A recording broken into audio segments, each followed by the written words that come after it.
ऐसा कहा है। उसकी अनाप शनाप वीडियो आप देखिए। शिव पुराण में कहता है कि काल तथा प्रकृति के मैथुन के द्वारा ब्रह्मा विष्णु महेश जन्म लेते हैं, जबकि शिव पुराण में ही लिखा है कि वो प्रकट होते हैं। प्रकट होने में और जन्म लेने में जमीन आसमान का फर्क होता है। आप लोग समाज को सच्चा ज्ञान है, लेकिन वेद पुराण शास्त्रों का गलत तरीके से दिखाना ये बहुत बुरा कर रहे हैं आप लोग। ये अच्छे के लिए नहीं है।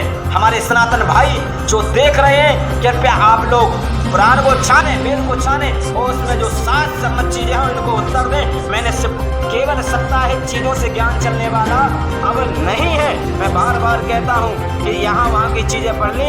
आज सभी समाज को मैं कहना चाहता हूँ, सभी ब्राह्मणों से कहना चाहिए, सम्मत शास्त्र का पूर्ण रूप से अध्ययन करें, ताकि इन रामपाल जैसे लोगों को, पाखंडियों को और भी जिस सनातन धर्म के वेद को, पुराणों को बदनाम करने के लिए जुटे हुए हैं, इनको हम सात समस्त इनको जवाब दे सकें। वो हमें जवाब देना होगा। जब तक हम इन दुष्टों को, इन पाखंडियों को जवाब नहीं देंगे, तब तक हम अपना ब्राह्मण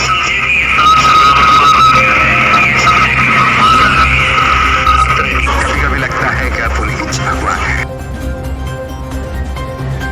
फेल हो गए एक श्लोक के माध्यम में, एक श्लोक का अर्थ बताने में कि कृष्ण अपनी शरण में जाने को कह रहे हैं या किसी और की शरण में जाने को कह रहे हैं। इसलिए मैंने आपको पहले ही पोस्ट अपनी फेसबुक पर डाल दिया गया। रामपाल जी महाराज के विचार को पढ़ते हैं। की है वो मुझ में छोड़ दे, इसका प्रतिफल ना ले। गीता ज्ञानदाता कहता है कि यदि तूने उस परम अक्षर ब्रह्म की शरण में जाना है तो मेरे सतर की जो साधना तूने, उसकी कृपा से तो परम शांति और सनातन यानी सतलोक को प्राप्त होगा। जहाँ जाने के बाद फिर जन्म मृत्यु कभी नहीं होगी। ये अज्ञानी क्या कहते हैं कि श्री कृष्ण अर्थात विष्णु, श्री कृष्ण कहो तो सभी श्राप नाश कर सकते हैं, सभी पाप नाश कर सकते हैं। श्री विष्णु जी पर अपने पाप और श्राप नाश नहीं हुए। तो आज के वीडियो का मेन मुद्दा जो कि 18वें अध्याय का 66वें श्लोक के ऊपर पूरी वीडियो बनाई गई है। सनातन धर्म का ये आपका भाई, आपका अपना भाई इस रामपाल जी के जो अर्थ बताए उसके अनर्थ रूपी अर्थ का सही अर्थ करके दिखाएगा। तो आप सामने देख पा रहे हैं तो किस प्रकार से लिखा हुआ है इसमें। श्लोक जो पढ़िए आप। सर्वधर्मान परित्यज्य मामेकं शरणं व्रज अहम त्वां सर्व पापेभ्यो मोक्षयिष्यामि मा शुचा। इस अर्थ पर जो है माम शब्द एक बार प्रयुक्त हुआ है, लेकिन माम शब्द का प्रयोग रामपाल जी ने 2 बार किया।